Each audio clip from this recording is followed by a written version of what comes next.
بسم الله الرحمن الرحيم. ألم تر إلى الذين خرجوا من ديارهم وهم ألوف حذر الموت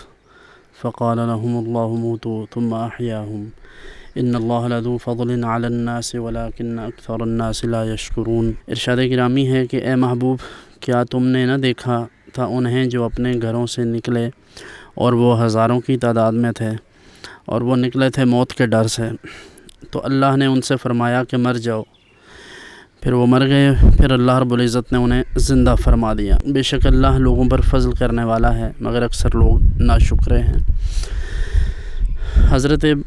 جناب موسیٰ علیہ السلام کی قوم بنو اسرائیل، ان کی ایک جماعت طاعون کی وجہ سے ڈرتے ہوئے اپنے شہر سے نکلی اور وہ لوگ ہزاروں کی تعداد میں تھے، اور وہ ڈرے تو اس لیے تھے کہ ہمیں موت نہ آ جائے، لیکن جب نکلے تو اللہ تبارک و تعالیٰ نے انہیں موت عطا فرمائی۔ پھر اس کے بعد حضرت خرقیل علیہ السلام نے اللہ کی بارگاہ میں دعا کی تو اللہ رب العزت نے انہیں کچھ عرصے کے بعد دوبارہ زندہ فرمایا۔ تو اسی واقعہ کی طرف اشارہ ہے کہ انسان کو موت سے نہیں ڈرنا چاہیے۔ کہتے ہیں کہ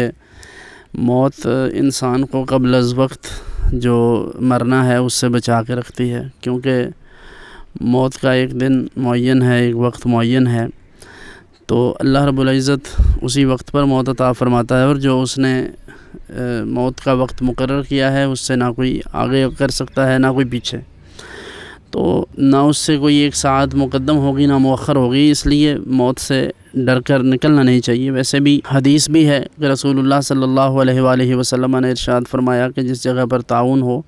یعنی کوئی ایسا مرض جو وبائی مرض ہے، متعدی ہے، تو وہاں کے لوگ باہر نہ نکلیں، اور جو وہاں نہیں ہیں وہ باہر سے وہاں نہ آئیں۔ تو یہ بھی اسی طرف اشارہ ہے کہ اگر کوئی ایسا معاملہ ہو تو اللہ پر بھروسہ کر کے، اللہ پر توکل کر کے اس کی بارگاہ میں اپنے گناہوں کی معافی کے لیے عرض کرنا چاہیے، نہ یہ کہ انسان اپنی موت سے بھاگتا پھرے۔